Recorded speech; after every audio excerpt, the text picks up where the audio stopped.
Em 24 de junho de 1927, as forças cearenses juntaram-se às tropas da Paraíba e do Rio Grande do Norte, em torno de 500 homens. O comandante-geral, Major Moisés de Figueiredo, estava convicto de que os bandidos estavam na área, mas os rastreadores não conseguiam determinar exatamente aonde. Os cangaceiros continuavam acoitados no riacho Vaca Morta. Passavam todo o tempo descansando, evitando fazer barulho ou acender fogo.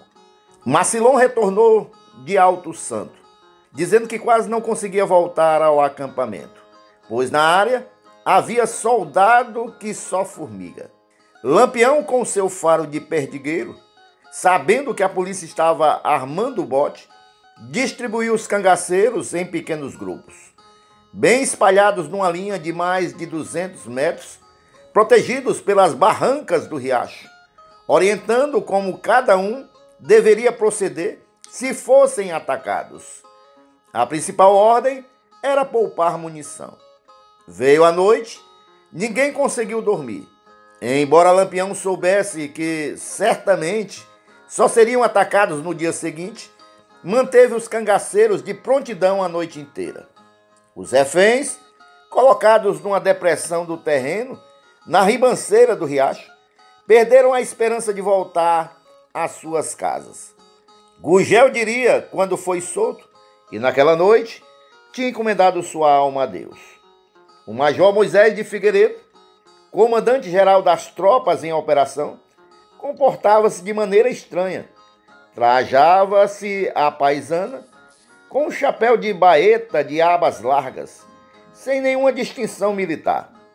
No dia da grande investida contra os cangaceiros, ele ficou a 4 léguas de distância, deixando o comando a cargo do tenente Manuel Firmo. Fato que causava certo embaraço, pois os demais tenentes, eram 9, não se sentiam na obrigação de obedecer às ordens de alguém da mesma hierarquia. As tropas estavam acampadas na Fazenda Felicidade. O vaqueiro que servia de guia afirmava que Lampião estava acoitado no riacho da Vaca Morta, no sopé da Serra da Macambira, num lugar conhecido como Riacho da Fortuna, aguardando o dinheiro para libertar os reféns. Da Fazenda Felicidade para Macambira era um pulo. O pilotão do tenente José Bezerra puxou na frente. O guia levou-o ao ponto exato. Às 6h30 da manhã do dia 25, o silêncio da caatinga foi quebrado por toques de cornetas e tiros. Os cangaceiros reagiram de pronto, mas como precisavam economizar munição, logo pararam de atirar e ficaram quietos para dar a impressão de ter fugido. A polícia caiu na cilada e avançou imprudentemente. Quando os soldados chegaram perto, os cangaceiros intocados abriram fogo e, em meio ao destampatório que se seguiu, gritavam vivas a Padre Cícero, a Nossa Senhora das Dores e a São Francisco das Chagas. Outros cantavam mulher rendeira, outros gritavam palavrões ou rinchavam, latiam, zurravam, parecendo bichos. Apanhados de surpresa, os soldados fugiram. Deu-se então o pior. Os homens do pilotão do tenente Pereira, ao escutar o tiroteio, correram para o local e, desastradamente, entraram em luta com os companheiros da outra volante que vinham em fuga, por não reconhecê-los de imediato. Ao notarem o erro, os comandantes mandaram cessar fogo. Morreram 3 cabos e um soldado, e vários ficaram feridos, inclusive o tenente Pereira. Mais uma vez, brilhou a estrela do astuto Virgulino.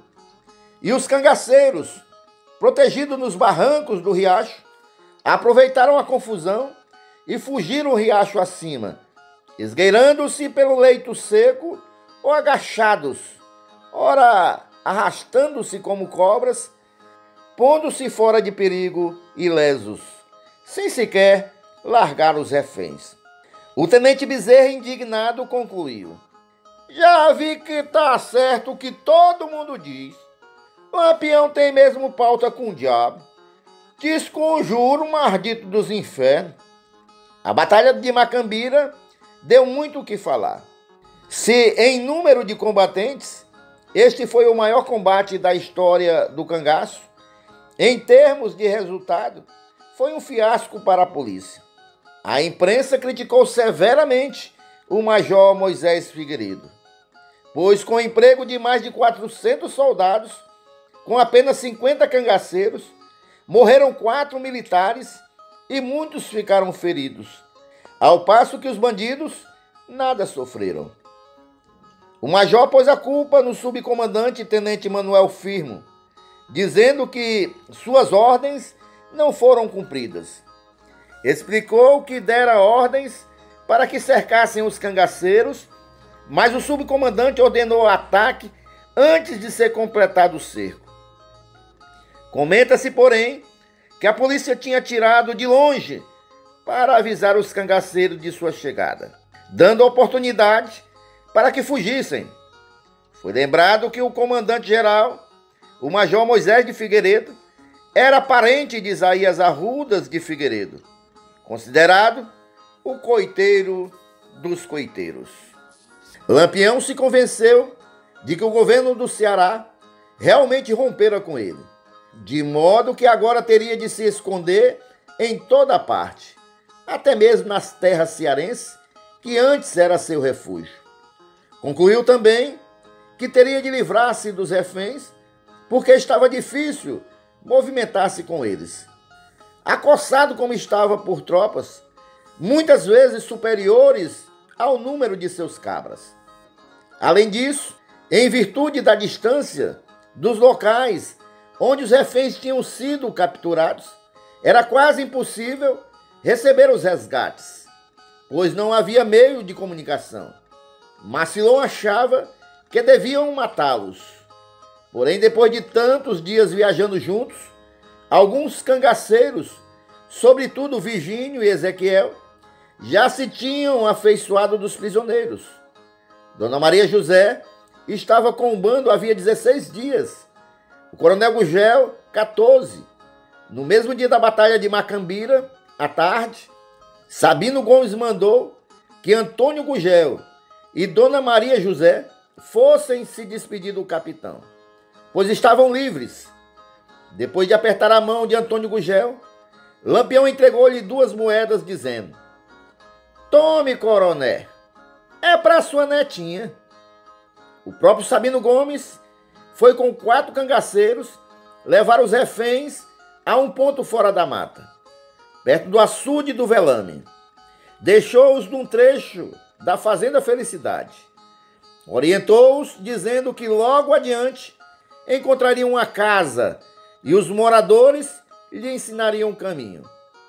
Ao despedir-se, deu-lhes dinheiro para as despesas da viagem e um pedaço de queijo.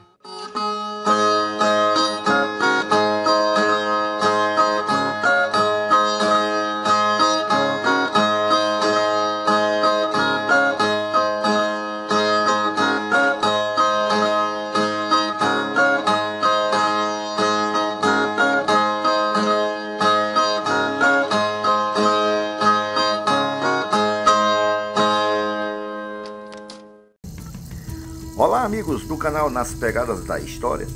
Venho aqui mais uma vez para agradecer pelo apoio de todos ao nosso canal e também lhe pedir, se você ainda não é inscrito no nosso canal, por favor se inscreva, acione o sininho para que você receba as notificações do YouTube e também compartilhe os vídeos que aqui são postados.